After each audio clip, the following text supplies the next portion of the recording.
my age, let me bless. The country I come from is called the Midwest.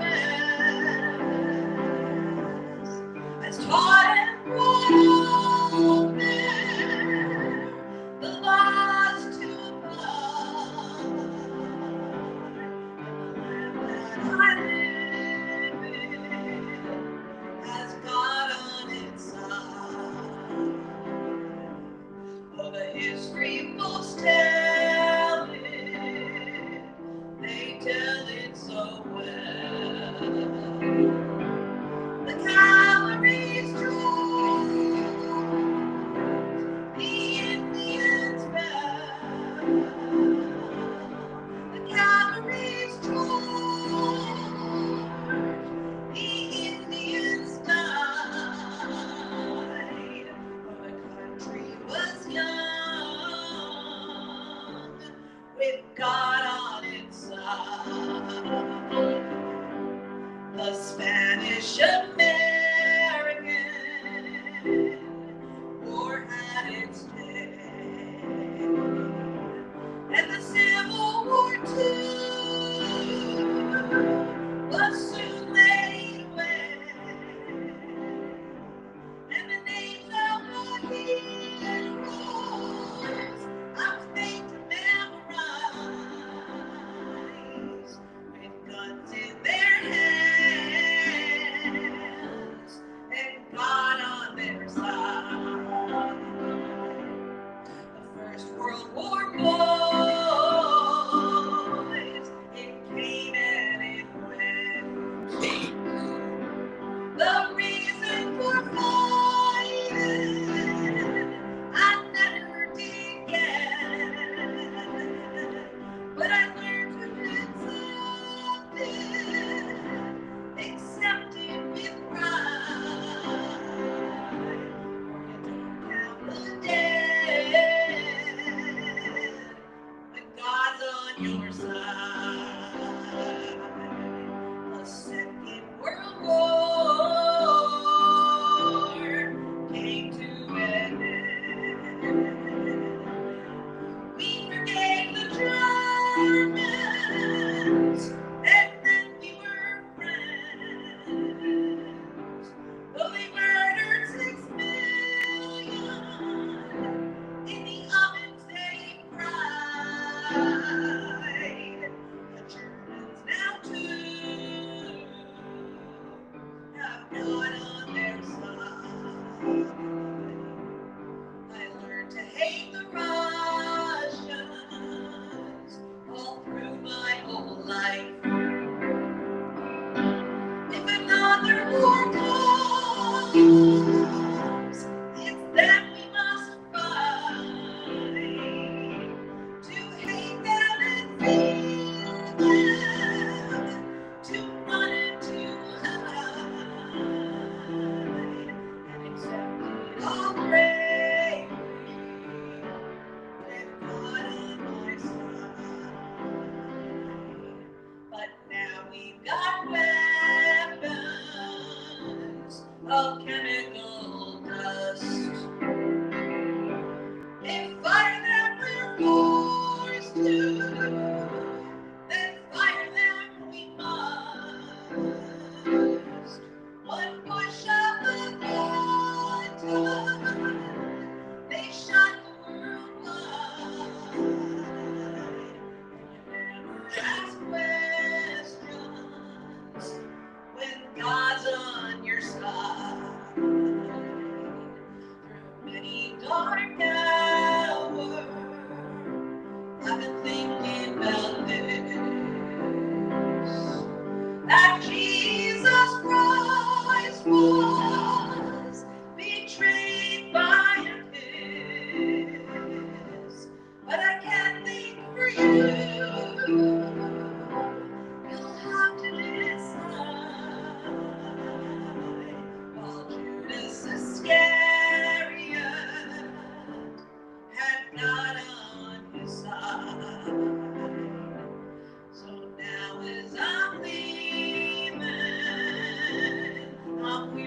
as hell. The confusion of fear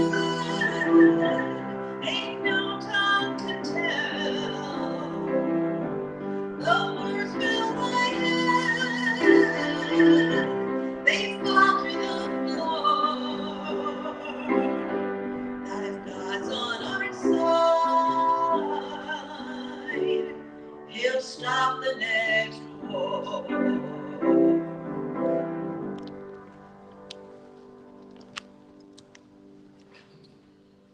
Good Sunday morning to you. Nice to see you all here. And welcome to Presbyterian Church of the Covenant, Greensboro, North Carolina. I wanted to make sure everyone knew that we have a basket on the back. We won't pass that around, but you can find that as you come or exit and make a donation there. We certainly would appreciate it. Thank you to those who are watching online. We appreciate you joining us here today. You can find out more about us at athinkingchurch.org. You'll find that address right under me on the screen. Quick announcement to make sure everyone gets a chance to hear. Next week, we will be having a called session meeting at 10:30 in the parlor. And then after the service, and this is for all of you, we will have a congregational meeting immediately following the service. We have received an offer on the church that is being recommended by the revisioning committee to the session. So assuming that there is approval by the session that morning, we will have our congregational meeting for your approval as well. So know that that is going on. And again, we appreciate you all being here. It's wonderful to see folks. It's a little bit smaller crowd. We got people traveling. Of course, we got people in the kitchen getting our ice cream ready. So we can all anticipate that real positively and enjoy that together. I got a couple of readings I want to start off with this morning. The first is our scripture reading, and it comes from the book of Acts, chapter 10. It's going to be, I could list the verses out, but just a selection of verses so that we can tell the story well without it going on for 20 minutes. So hear now these words from Acts. About noon the next day, as they were on their journey and approaching the city, Peter went up to the rooftop to pray. He became hungry and wanted something to eat, and while it was being prepared, he fell into a trance, and he saw the heaven open and something like a large sheet coming down, being lowered to the ground by its four corners. And in it were all kinds of four-footed creatures and reptiles and birds of the air. Then he heard a voice saying, "Get up, Peter, kill and eat." But Peter said, "By no means, Lord, for I have never eaten anything that is profane or unclean." The voice said to him again, a second time, "What God has made clean, you must not call profane." This happened 3 times, and the thing was suddenly taken up into heaven. And on Peter's arrival, Cornelius met him, and falling at his feet, worshipped him. But Peter made him get up, saying, "Stand up. I am only a mortal." And as he talked with him, he went in and found that many had assembled. And he said to them, "You yourselves know that it is unlawful for a Jew to associate and visit with a Gentile, but God has shown me that I should not call anyone profane or unclean." Then Peter began to speak to them.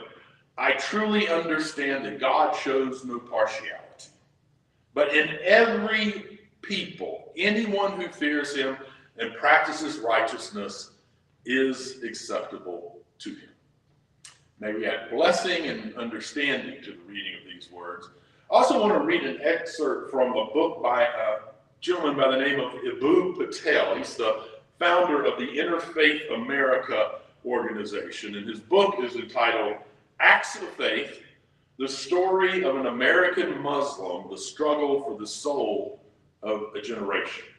And in it he has this to say: "We are taught that the line between the faithful and the heretic is sharp and fixed. drawn once and for all in ink and cannot be erased. But I have learned that the line moves, it bends. It disappears when the stranger becomes a neighbor. I have seen that what we call clean or unclean, or insider or outsider, often says more about our fear than about our God. And I believe that the Creator weaves the human family out of differences, threads of every color and texture and faith, so that we cannot be whole until we are willing to be woven together.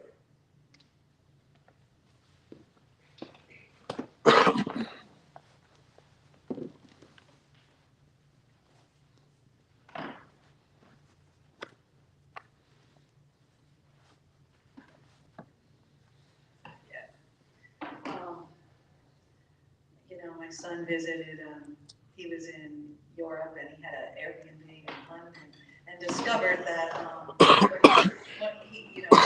he's always talking about the cultural differences between the UK and the United States, Europe in general. But one thing that he said was very stark that he noticed is that the UK is more secular than religious. That the worshiping religious communities are definitely the minority, which is definitely the opposite in the United States. This song was written in 1986, and I've done this at least once here. I don't know that in 1986 an American songwriter would have the guts to actually write this song. If you hear it, it's the child who sings at the very beginning and the very end of it.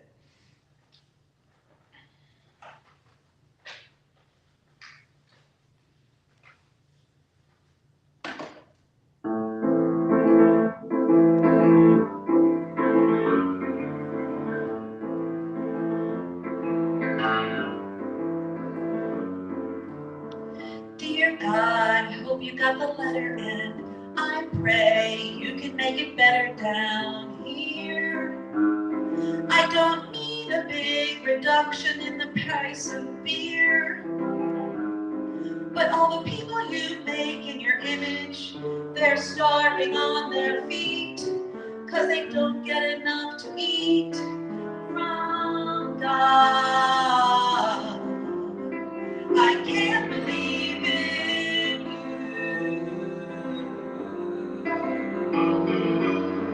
Dear God, sorry to disturb you, but I feel I should be heard loud and clear. We all need a big reduction in the amount of tears.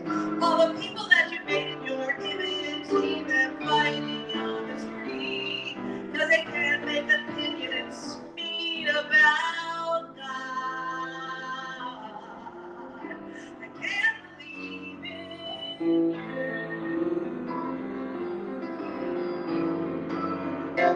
Did you make disease and the diamond blue?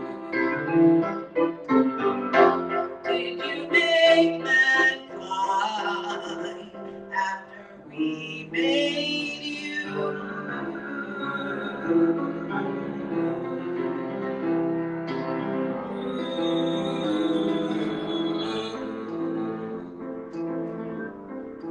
And the devil too.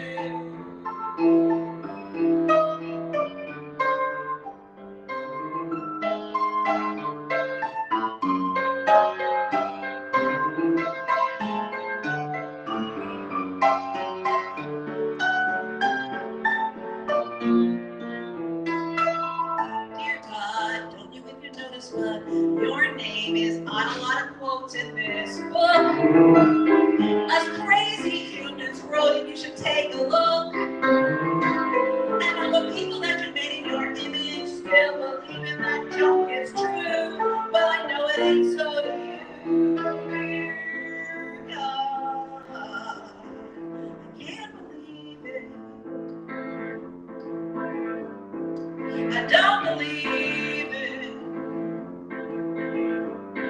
I won't believe in heaven or hell, no saints nor sinners, no devil as well, no pearly gates, no thorny crowns. You're always letting us humans down. The wars you bring, the pains you drown, the lost you see and never found. And it's the same the whole world round. The word I see helps to combat the Father, Son, and Holy Ghost. We're just somebody's unholy hopes. And if you're out there, will you see that my heart's here above my sleeve? And there's one thing I don't believe in. It's you.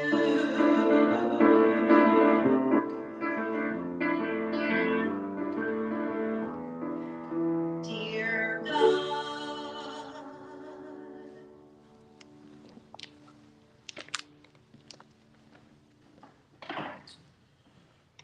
For our visitors, just to let you know, after the sermon, there will be a musical reflection period, just to kind of take it in and think about what we have been talking about. And also, a little bit later in the service, we'll give everyone the opportunity to respond to our theme of our message today, or ask questions so that we can get a little feedback and have other perspectives added to this. We are continuing. We're almost finished with the summer sermon series.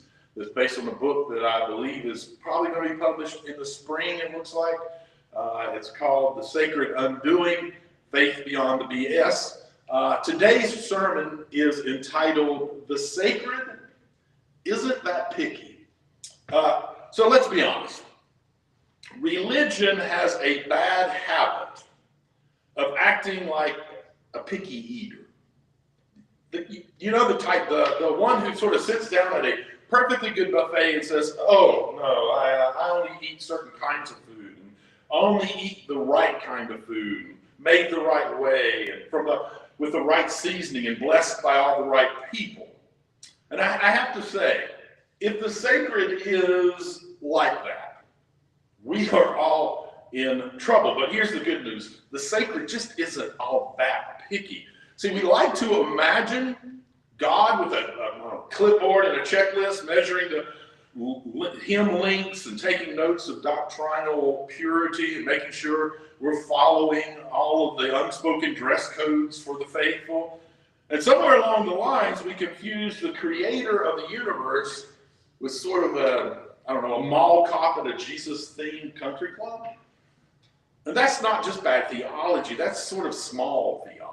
It shrinks the sacred down to our size, to our comfort zones, to our little club of people who think and live like we do. And the thing is, Jesus had a way of blowing that kind of thinking wide open. His tables were crowded. His guest list was suspiciously inclusive. And his RSVP policy was basically, if you're breathing, you're in. That's why the religious gatekeepers of his day were always grumbling at him. The people that they were working so hard to exclude kept winding up at his tables. One of the most persistent lies that the church tells us is this: the sacred is only present with the right kind of people in the right kind of spaces, practicing the right kind of religion. It's a lie that, well, it shows up in different disguises. Sometimes it's wrapped in denominational arrogance. We are the true church. The others are just misguided. Sometimes it's dressed in theological purity test. You have to believe this exact list of doctrine in order to really belong. And sometimes it's disguised as cultural gatekeeping. Your kind of people don't worship here. This thinking just doesn't draw lines. It digs basically moats. And then it hands out binoculars so that we can look across the water and congratulate ourselves being on the right side of it. Those of us who identify as progressive Christians, we can't afford to ignore this. Because the moment we stop confronting this kind of thinking, it grows. It grows in our neighbors' pews, in our nation's politics, and sometimes even in our own hearts. And every time it grows, it pushes more people away from the very love that we claim that we are following. That's not harmless preferences there. It's not just the way tradition thing goes. It's dangerous dogma is what it is. It shrinks the sacred down to a clubhouse deity who hands out membership cards to the people who are approved. And once you start believing that the sacred is that picky, it's not long before you start thinking that you have divine permission to be just as picky in your love and your compassion and in your justice. But here's the thing. The Bible tells a very different story. Again and again, we find the sacred showing up where the gatekeepers said it shouldn't be. In the wrong towns, at the wrong tables, among the wrong people. And Jesus didn't just tolerate that. He went out of his way to make sure those kinds of things happened. If you ever needed proof that the sacred refuses to play by our in and out rules, just look at our reading today from Acts 10. Peter, the same Peter who walked with Jesus, the same Peter who heard him say, love your neighbors more times than you can count, is still, at the point of the beginning of this story, clinging to a purity system that divides the world into clean and unclean. Then comes this dream. A big sheep drops out of heaven filled with animals. Peter's been told his whole life that these particular animals are off limits. And a voice, God's voice, says, get up, kill, eat. So Peter, pushes back. He says, nope, absolutely not going to do it. I have never eaten anything profane or unclean before. Not going to start now. And the voice answers, what God has made clean, you shouldn't be calling profane. Peter wakes up, still probably scratching his head, trying to figure it out. And then right then, as if on cue, a group of Gentiles show up at his door, sent by a Roman centurion named Cornelius. And you got to remember, Cornelius is as wrong as it gets in Peter's old worldview. He was the wrong ethnicity, he was the wrong religion, he wore the wrong uniform, everything about him was wrong. And yet, as the story is told, God had been working in Cornelius' life all along. So by the end of the chapter, Peter has this sort of massive light bulb moment. He says, I truly do understand that God shows no partiality, but in every nation, anyone who fears him and does what is right is acceptable. No partiality. No borders on grace. No members-only table in the kingdom. And here's the thing. Peter didn't just stumble into this realization. He had to sort of be pushed into it by none other than God, because our human tendency is always to sort of shrink the sacred into something that we can control and understand and hold on to. We build walls around God to make God manageable. Then we start mistaking those walls for God. Acts 10 is pretty much a direct challenge to that human instinct. It's God's way of saying, I'm not bound by your categories. I am not limited by your labels. If you're going to follow me, you better get used to coloring outside of the lines. See, Peter's problem wasn't just that he misunderstood dietary laws. That wasn't the problem. His problem was that he confused God's voice with his culture's voice. And then he baptized that cultural bias as if it had come straight from heaven. Does that sound familiar? Because it should. If you ask me, modern Christianity has practically turned that movement into an Olympic sport. We've got churches declaring that only certain people can lead worship because of who they love. We've got whole denominations that are debating whether or not women can preach, as if God of all people is somehow also gender selective. We've got gatekeepers who will literally spend hours policing people's pronouns, but won't spend a minute visiting with someone living on the streets.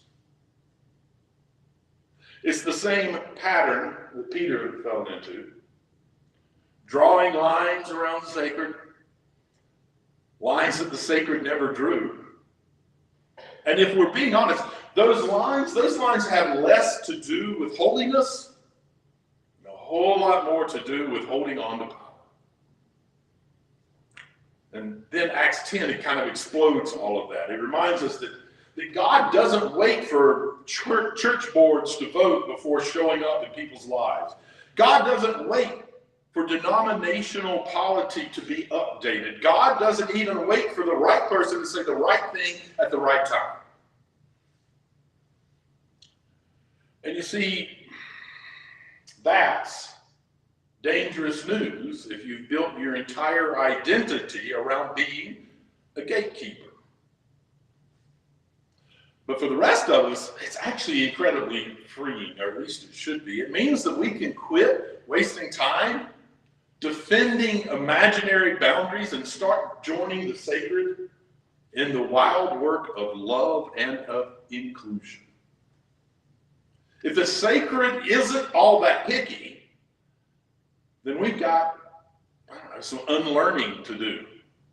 Because most of us were handed a faith that came with a very clear map. These are the insiders, those are the outsiders, here's the approved path, and over there is where you'll fall into the pit of doom if you wander away too far. We were taught to keep in our lane, to keep our head down, and to keep the rules. As if faith were a cosmic game of Mother May I, with God waiting to send us back to the first starting place if we make a misstep. But today's reading challenges all of that, changes all of that. It says, the people you wrote off, those people, they're already in the family. God has been on the move in places that you did not think counted. When you really believe that, it changes how you show up in the world. You start looking for the image of God in people before you look to put labels on them. You stop obsessing over whether people meet your checklist, and you start wondering how you can join the work of love that they're already doing.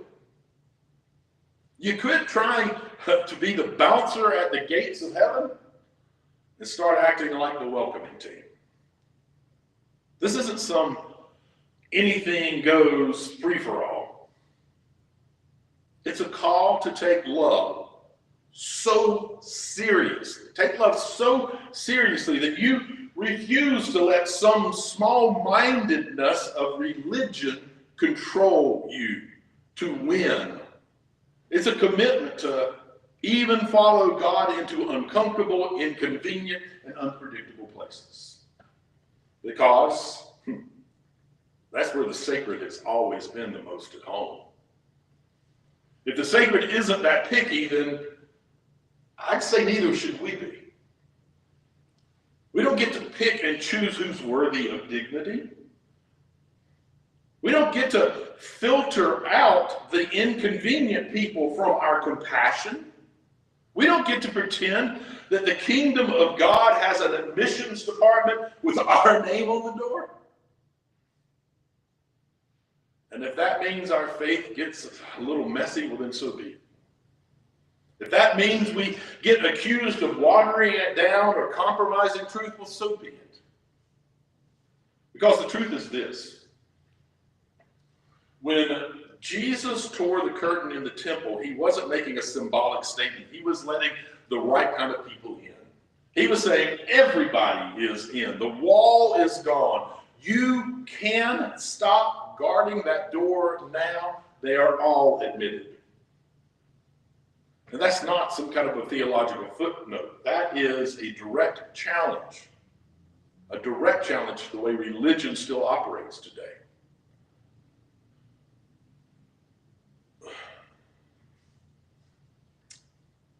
This is where we find our prophetic voice.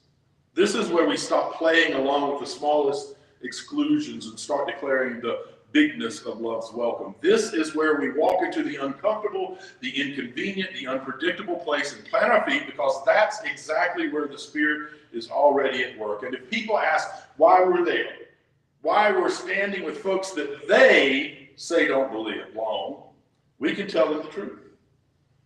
Because the sacred isn't that picky. That's why. And neither is love. So go. Go now. Go where the gates are locked and where the signs say keep out. Go where the lines have been drawn and the walls have been built. Go where the hurt is raw and the welcome is thin. Go where the stories are silenced and the tables are small. And when you get there, open the gates. Cross the lines. Tear down the walls. Set a bigger table. Discover new dimensions of God. Because the sacred isn't that picky. And neither is love. And when love moves in, no one is left out. No one is sent away. No one is forgotten. Let it be so. Let us be so. And let us get to work.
Find me here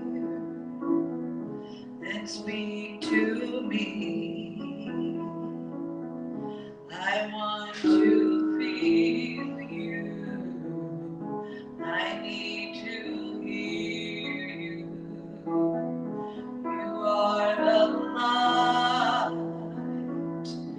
that's leading me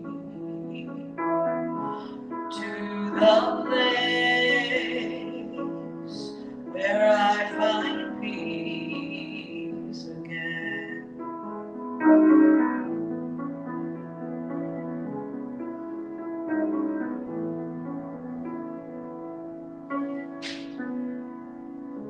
You are the strength that keeps me walking. You are the hope that keeps me trusting. You are the light into my soul. You are the purpose. You're everything.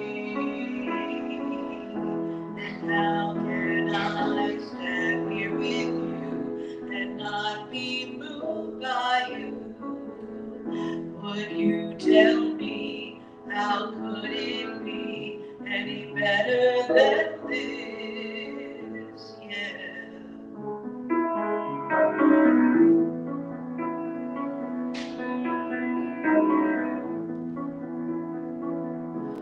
On the storms,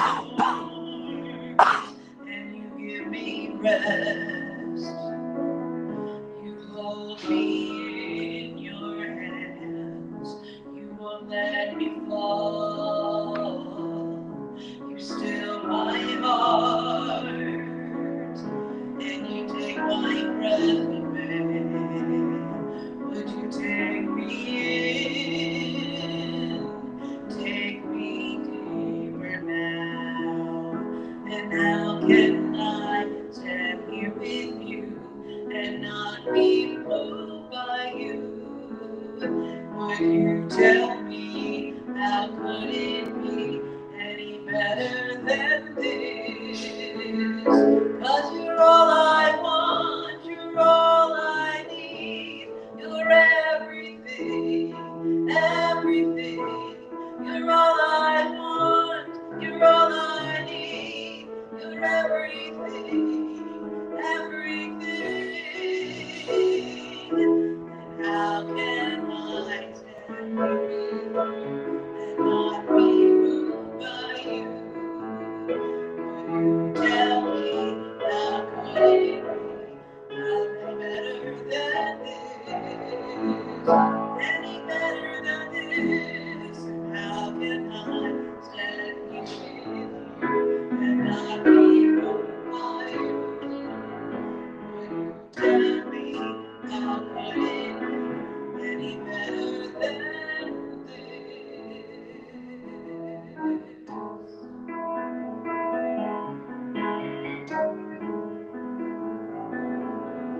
Would you tell me, how could it be any better than this?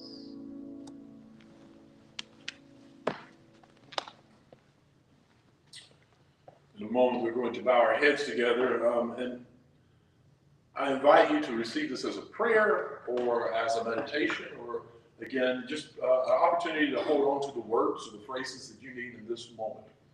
Let's bow our heads together.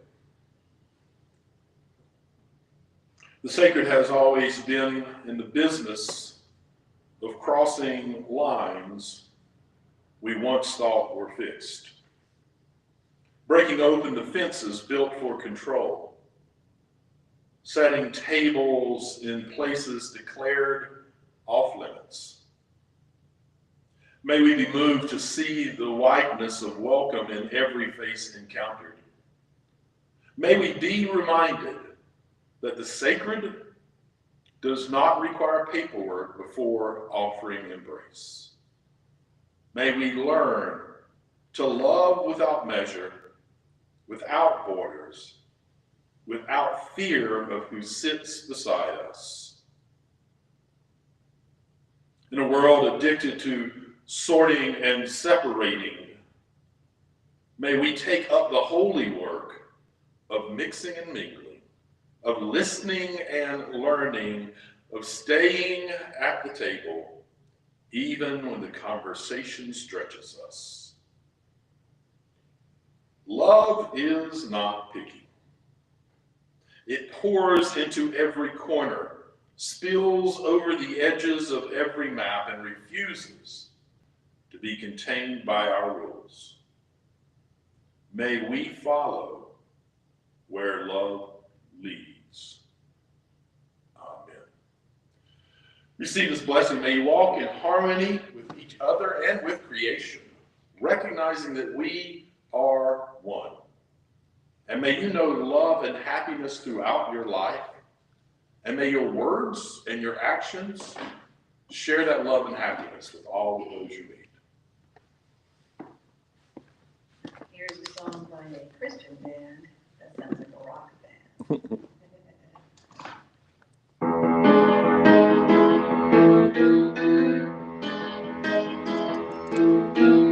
Tired of being filed into classrooms and made to sit in pews, made subject to the tyranny of scriptures you abuse, and handed guns to march along like patriotic clowns, believing anything we're told and gonna make anybody down.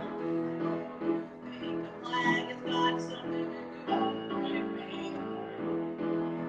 What makes you think that matters to me?